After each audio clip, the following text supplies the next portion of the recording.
This is downtown Amman, the capital of the Hashemite Kingdom of Jordan.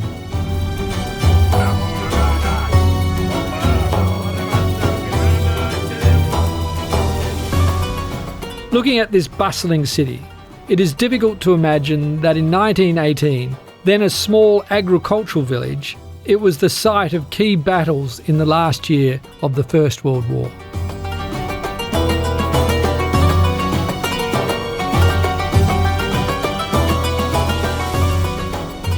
Despite its small size, Amman was a strategically important site on the Hijaz railway line, with a major station.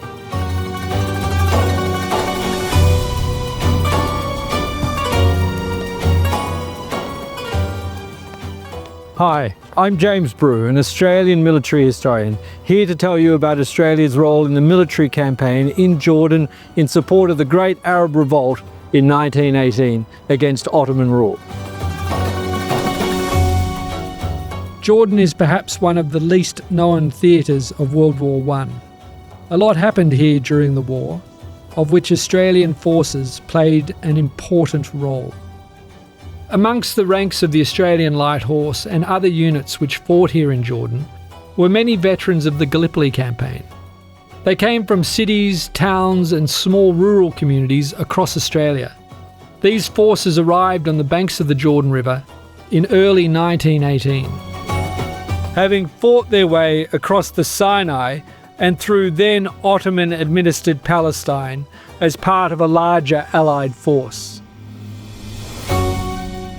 This long and early history of cooperation started between the Australian Armed Forces and the forces of the Great Arab Revolution, which is an important history that we are proud of, and unfortunately it's a little known tale, but it is an important one.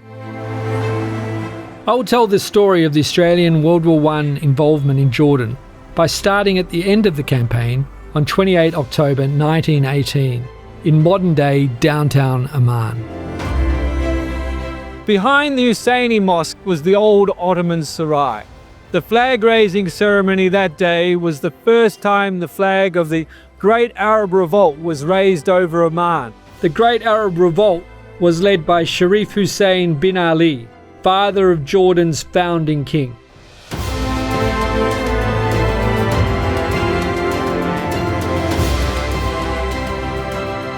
Near here, the Australians in their distinctive slouch hats, mounted on their whaler horses, formed a guard of honour for a flag-raising ceremony that ended Ottoman rule over this land, which is today the Hashemite Kingdom of Jordan.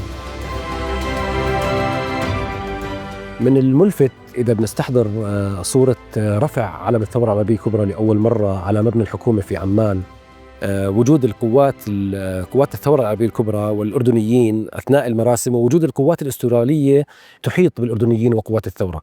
فحضور القوات الأسترالية لهيك مراسم دليل على عمق الصداقة والاعتراف بالجميل للقوات الأسترالية ودورها في دعم الثورة العربية الكبرى ودعم الأردنيين. وهذا المشهد هو الأساس ويؤسس لكل العلاقات الأردنية الأسترالية اللي أتت فيما بعد، وما زلنا ننعم بنتائجها حتى وقتنا الحاضر، ونتمنى أن تستمر وتتحسن إلى أحسن من ذلك. Amman was at that time a very small town, and I'm sure the people who were there cultivating their lands, among them my own grandfather, witnessed the Australian Light Horse platoon provided guard of honor for the ceremony of raising the Arab Revolt flag and the skies of Amman at that time.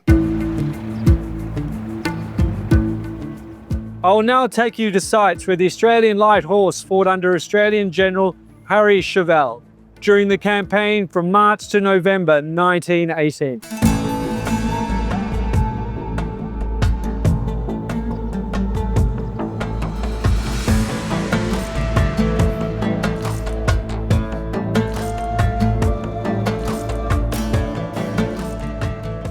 Australia's involvement in Jordan started here on the banks of the Jordan River on March 21st, 1918. An Australian engineer tied a rope around his waist and entered the swiftly flowing river under enemy fire. His crossing enabled the formation of a bridgehead and the construction of a pontoon bridge. Thus began Australia's involvement in Jordan during an 8-month campaign in support of the Great Arab Revolt. Tribes not only in Jordan but Iraq and Syria and the Levant called upon Sharif Hussein bin Ali to lead them toward liberation. And Sharif Hussein bin Ali is a leader of great qualities. He was the Emir of Mecca, and he's the father of Ali, Abdullah, Faisal, and Zayd, whom all became Emirs and kings at a later stage. And since the first bullet from his balcony in Mecca signaling the start of the Great Arab Revolt, Arabs answered the call and joined the army forces that were formed in Mecca. هذا الدور لا ينسى، تضحيات الجسام. ممكن أنه هذه القوات الأجنبية التي كانت إلى جانب الثورة العربية الكبرى، القول أنهم تقاسموا لقمة العيش وشظف العيش كمان وقساوة الطقس أيضا، وخاضوا معارك مشتركة. هناك معارك كثيرة في جنوب الأردن خاضوها جنب إلى جنب. يعني من بعد اجتماع قوات الثورة في منطقة الوجه ورفع راية الثورة العربية الكبرى لأول مرة، ومن ثم وصولها للعقبة وبداية أول معركة في معارك الثورة داخل الأراضي الأردنية، معركة العقبة، ومن ثم قوات الشمال طبعا بقيادة سمو الأمير فيصل واتجهت شمالا. يعني من المحطات الأولى كانت محطة معان، ومن ثم الطفيلة، ومن بعد الطفيلة انتقلت القوات إلى عمان، وثم الانتقال وصولا لمنطقة البلقاء وحدوث معركة السلط من المعارك اللي حدثت أيضا، حتى وصولهم شمالا إلى سوريا. طبعا على طول المحطات هاي كانت القوات الأسترالية دائما مساندة لقوات الثورة العربية الكبرى في كل المعارك اللي خاضتها داخل الأراضي الأردنية.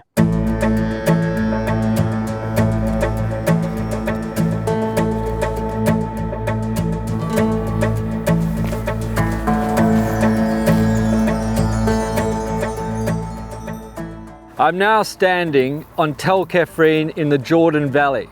Behind me is a small village called Salha.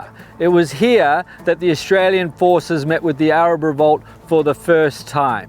On the morning of March 24th, 1918, Australian General Granville Ryrie, commander of the 2nd Australian Light Horse Brigade, met the local sheikh, representative of the Great Arab Revolt.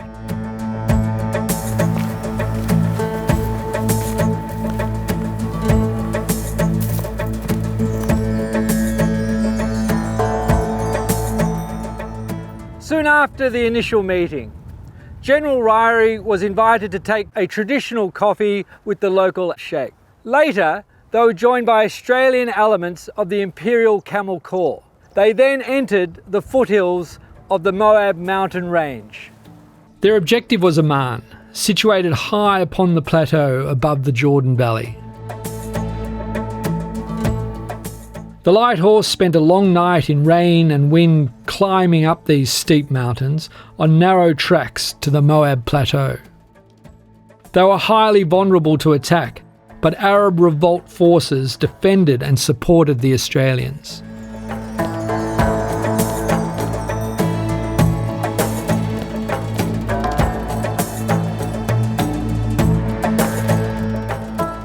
I'm standing in the amphitheatre in Amman. This amphitheatre was dug deep into the mountain behind me. In front of me is the citadel. In March 1918, a battle raged around these mountains, and the noise here was deafening.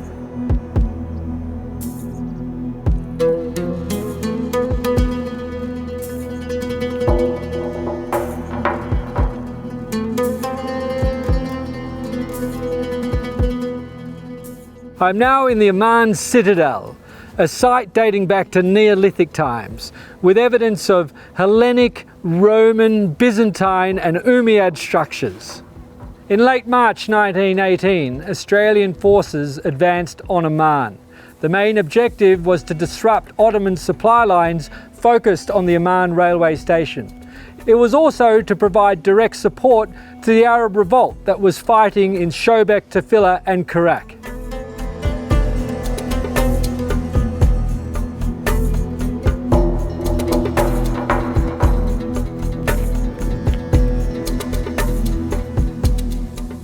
The citadel, in its central position in Amman, was heavily fortified with machine gun positions. The Australian lines extended from Hill 3039 around me to Infantry Hill and northwards to the Amman railway station. After 4 days of fighting, the Australian Light Horse suffered heavy casualties and withdrew on March 30th, 1918.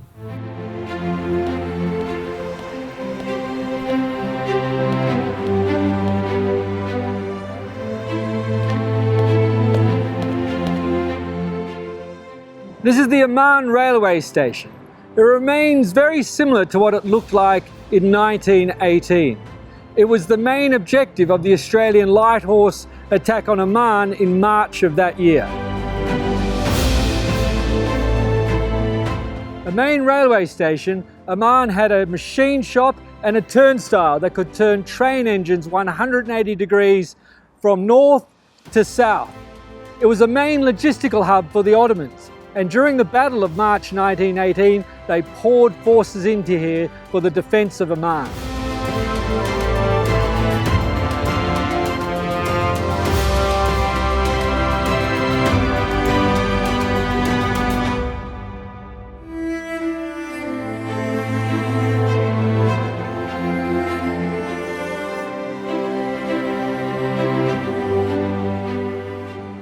The attack on Amman was a failure. The Allies couldn't penetrate the famously staunch Ottoman defences. They weren't to return here until September 1918.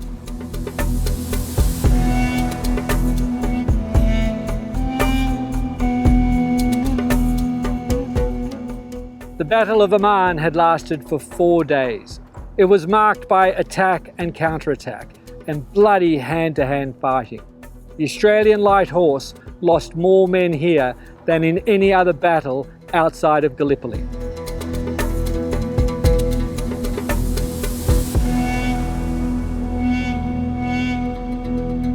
We're now driving into the Gore, in the depths of the Jordan Valley. We're driving towards the King Hussein Bridge. In 1918, that area was known as the Goranir Bridgehead.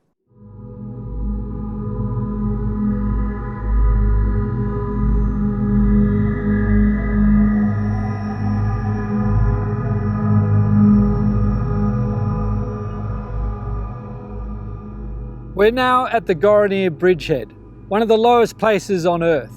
It's on the east bank of the Jordan River. It's a place of soaring summer temperatures.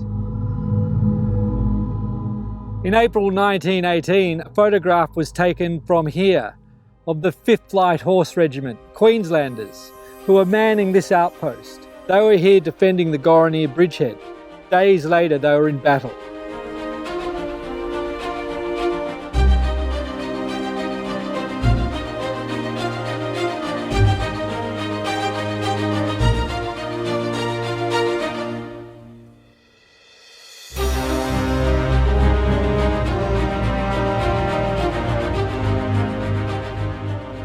It's hard to believe right now, in this beautiful afternoon in the Jordan Valley, that on April 29th, 1918, the Australian Mounted Division broke out of the Goranir Bridgehead.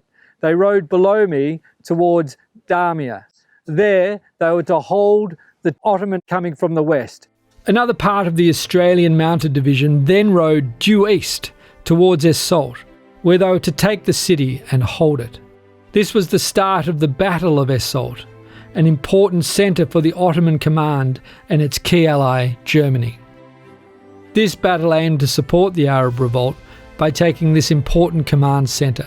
Taking Es Salt would have deprived the Ottomans of the local harvest and provide the Australian troops reprieve from spending summer in the Jordan Valley.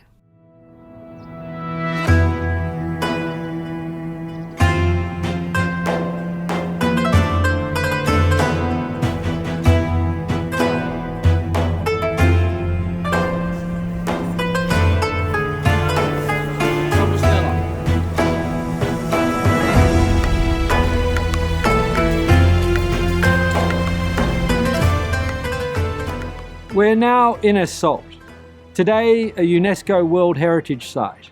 In 1918, it was a battlefield.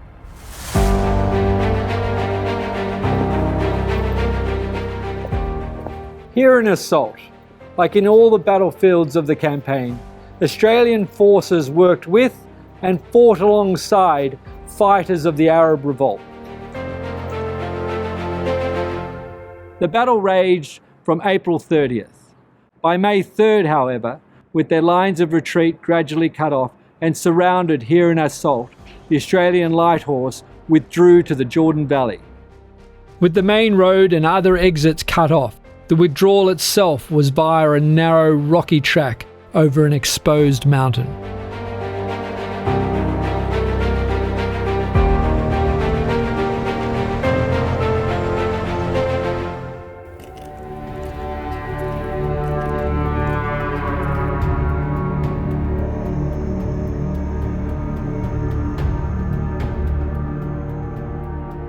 The 4th Light Horse Brigade had withdrawn to this position that they knew as Black Hill.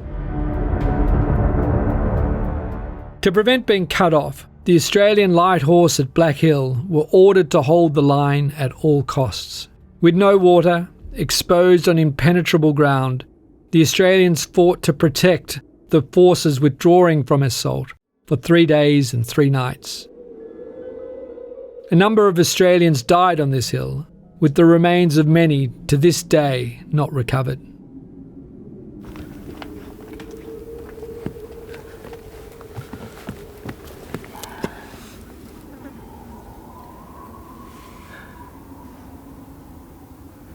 I've just found a spent bullet and the clip from a Lee Enfield rifle of the type that the 4th Light Horse Brigade were using whilst they were here at Black Hill.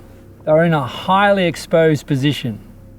The only cover they had were the rocky sangers they made out of the rocks they found here at Black Hill.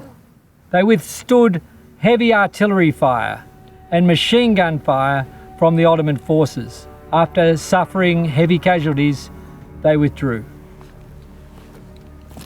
From here, they would be under the watchful eye of the Ottoman forces, including from the dominant peak known as Al-Hud.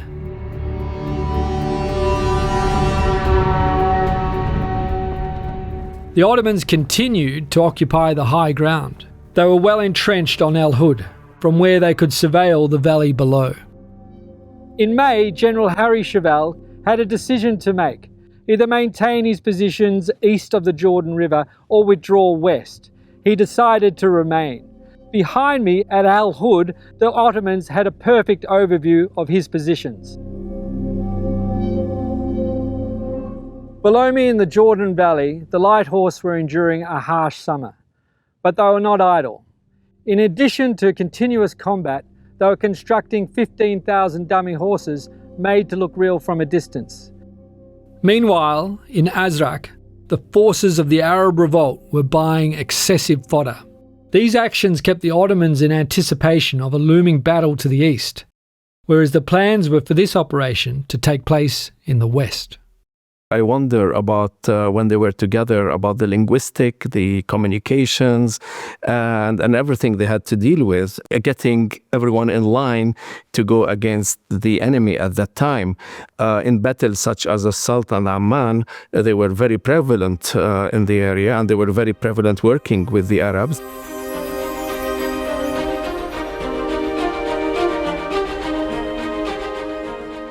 I'm now at the Mafraq railway station, an important station on the Hijaz Railway.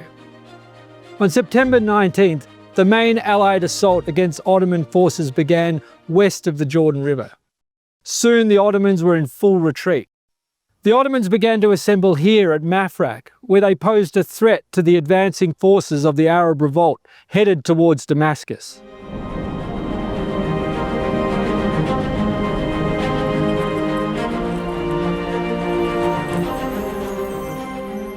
In the flat country around Mafraq, the Australian Flying Corps provided aerial cover for the forces of the Arab Revolt as they advanced towards Damascus. I understand that the airplanes were mostly used by the Australians, more so than other countries.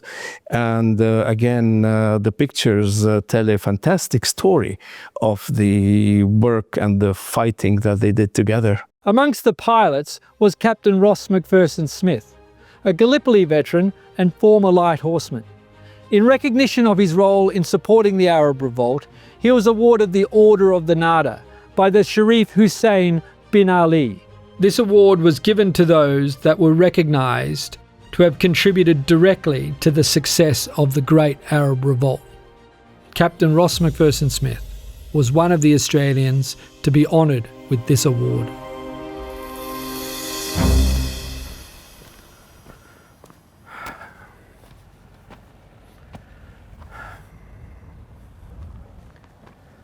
We're now in Khirbet es Samra. While the Australian Flying Corps was providing support to the forces of the Arab Revolt, the Australian Light Horse were advancing from Amman through here to Mafraq.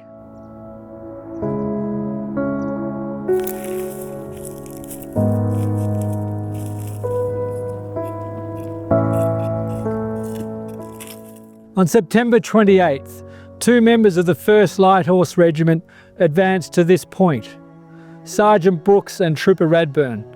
Both men lost their lives here. They were buried by their mates, who took an iconic photograph of this moment. They were two of the last Australians killed in this part of the campaign.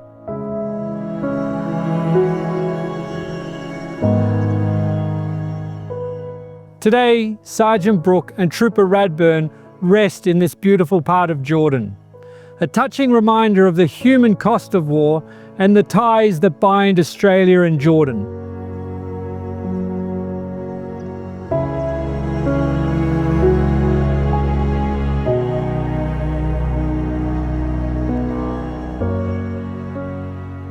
This memorial stone, quarried in Mafraq, near the site where Sergeant Brooke and Trooper Radburn now lie, is a testament to the service and sacrifice of all those who served in the campaign in 1918. At the end of a gruelling 8-month campaign, the Australian forces travelled home. They had fought as part of a larger Allied army in support of the Great Arab Revolt. There were over 2,500 Australian casualties and nearly 80 Australian soldiers remain in the soil of Jordan. In telling this story, we honour the bravery of the Australians and of the Arab Revolt fighters and allies who fought side by side here in 1918 to end Ottoman rule.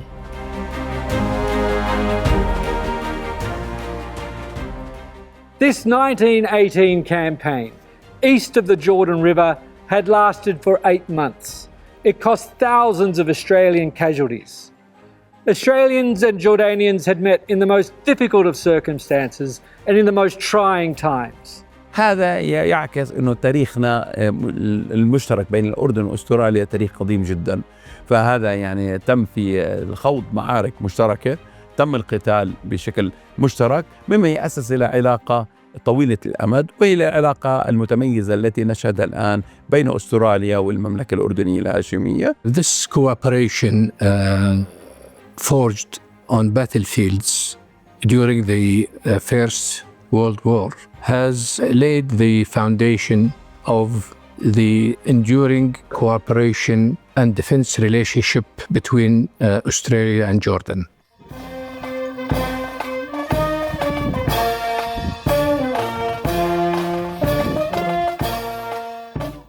We commemorate the soldiers of that era of World War I at our annual Anzac Day services held here at the Citadel in downtown Amman, the site of a historic battle in 1918.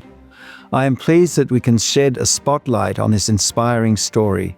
It's fair to say that this support and cooperation has laid a foundation for a close relationship and enduring partnership that is now stronger than ever.